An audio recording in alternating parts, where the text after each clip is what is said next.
जो है 1 से लेकर और 11 तक क्वेश्चन का वीडियो बन गया है। आज 12वां नंबर सवाल का है और ये रिफ्लेक्शन ऑफ लाइट मतलब प्रकाश का परावर्तन में गोलीय दर्पण पर जो सवाल थे वही सवाल का वीडियो बन रहा था। ठीक है, बाकी अभी 11 नंबर तक हो ही गया है। 12वां नंबर क्वेश्चन देखते हैं कहता क्या है।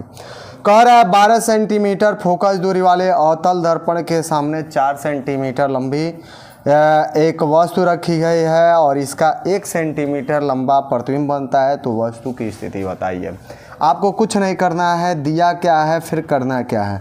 कह रहा है 12 सेंटीमीटर फोकस दूरी वाले अवतल दर्पण के सामने 4 सेंटीमीटर लंबी एक वस्तु रखी गई है। वस्तु की लंबाई हो गई 4 सेंटीमीटर।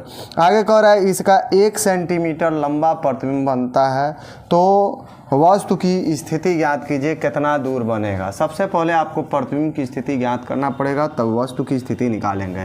कौन सा दर्पण है ये पहचानिए, ये है अवतल दर्पण। तो एक जगह लिख लेंगे हम अवतल दर्पण में, लिखेंगे एक जगह हम अवतल दर्पण में। दिया क्या है, तो कह रहा है कि एक अवतल दर्पण है, उसमें उसकी फोकस दूरी 12 सेंटीमीटर है। जो एफ है वह आपका 12 सेंटीमीटर है।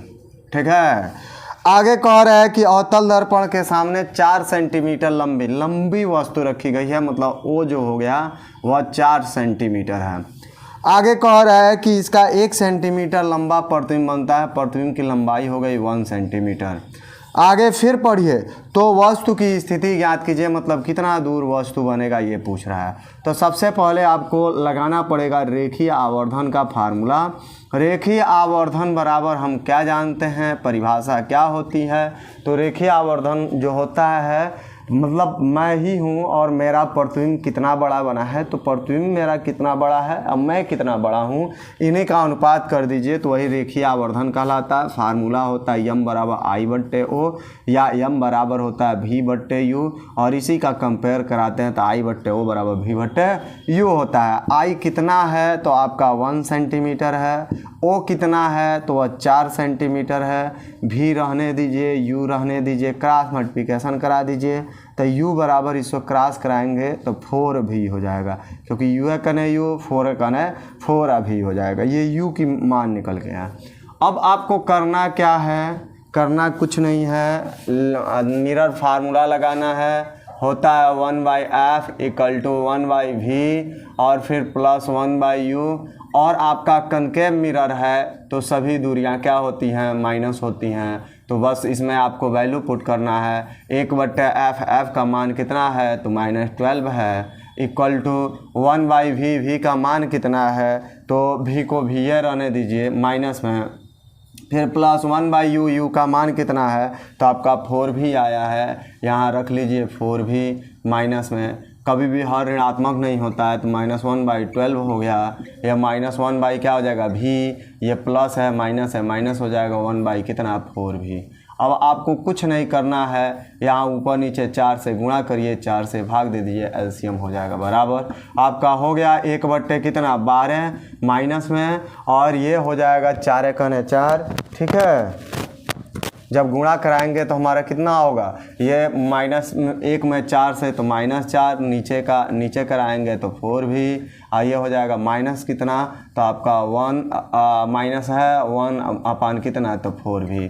हर बराबर है तो ऊपर वाला जोड़ घटा लेंगे, यह हो जाएगा नीचे का आपका 4V, और ऊपर वाला जोड़ेंगे तो -4 -1 -5। ठीक है, माइनस से माइनस कट जाएगा, क्रॉस मल्टीप्लिकेशन करा दीजिए, तो इससे इसमें कराएंगे तो हमारा 4V हो जाएगा, और इससे इसमें तो 12×5 = 60 हो जाएगा।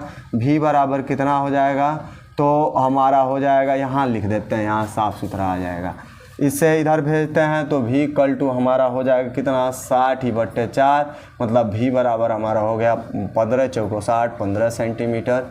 ये एक आंसर हुआ।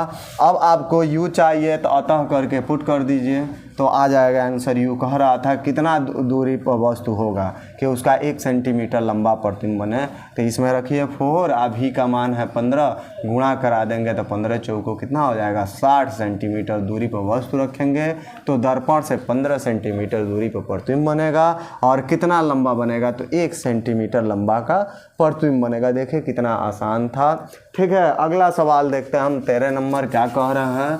और लमसम में एग्जाम्पल वगैरह ले दे के 20-25 सवाल तो होंगे ही, और सारे क्वेश्चन आपको सॉल्व हो जाएंगे A to Z। आराम से पढ़ते चलिए, बोर्ड बहुत दिन है। ठीक है, तो बोर्ड की पेपर से पहले ही पूरी चैप्टरों का एग्जाम्पल से लेकर और जितने ही आपके सिलेबस का सवाल है सब खत्म हो जाते हैं। ठीक है, देखिए 12 नंबर हो गया, अब 13 नंबर हम पढ़ेंगे। 13 नंबर हमारा क्वेश्चन क्या कह रहा है, आसान तरीके से हम इसको सॉल्व करेंगे। ठीक है, कैसे हम इसको सॉल्व करेंगे ध्यान दीजिए। क्वेश्चन कह रहा है कि 50 सेंटीमीटर फोकस दूरी वाले अवतल दर्पण के सामने 25 सेंटीमीटर की दूरी पर वस्तु के दर्पण से बने प्रतिबिंब की स्थिति ज्ञात कीजिए। मतलब कौन सा मिरर है ये जानकारी जरूरी होना चाहिए, अवतल दर्पण है।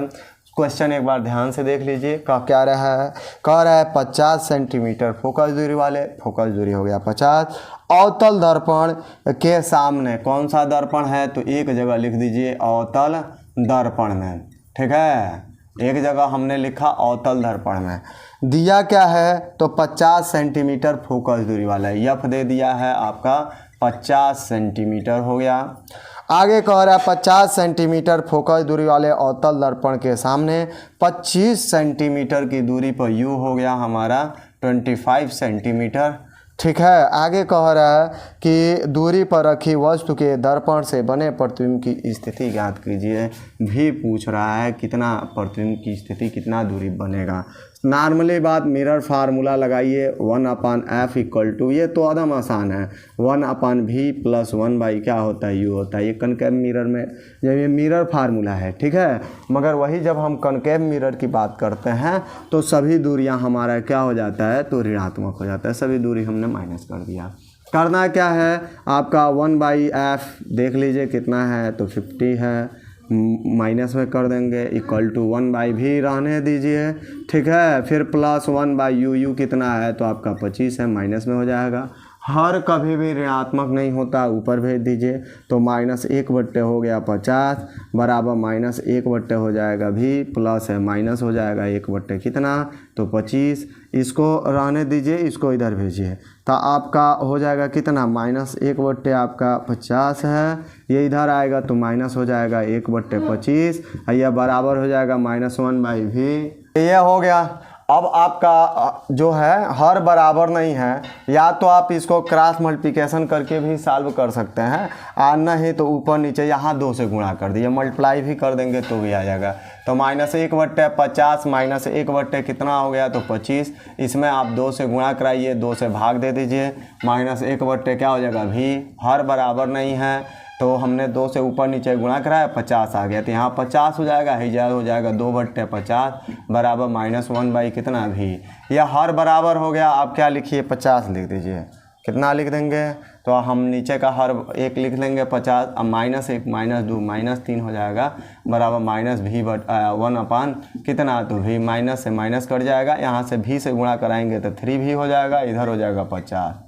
ठीक है, तो भी निकालेंगे तो हमारा 50/3 हो जाएगा। लमसम में 15 × 45, 16 × 48, भी बराबर 16 × 48, बच गया 2 नहीं जाएगा, 0 लगाएंगे, दशमलव बढ़ा दिए हैं, 6 × 18, मतलब 6 करके आएगा या 6-7 करके आएगा। ठीक है, देखिए कितना बेहतरीन तरीके से सॉल्व हुआ। आप नोट्स भी बनाते चलिए, खूब बेहतरीन हो जाएगा नोट्स भी। ठीक है, कोई विशेष है नहीं सवाल में दम। ठीक है, मगर बोर्ड में आ जाता है तो दम बन जाता है, क्योंकि मानसिक संतुलन वहाँ थोड़ी सी डिस्टर्ब होती है, तो आराम से हम इसको सॉल्व कर सकते हैं। ठीक है, अब अगला क्वेश्चन, अगले टर्न देखिए क्या कह रहा है।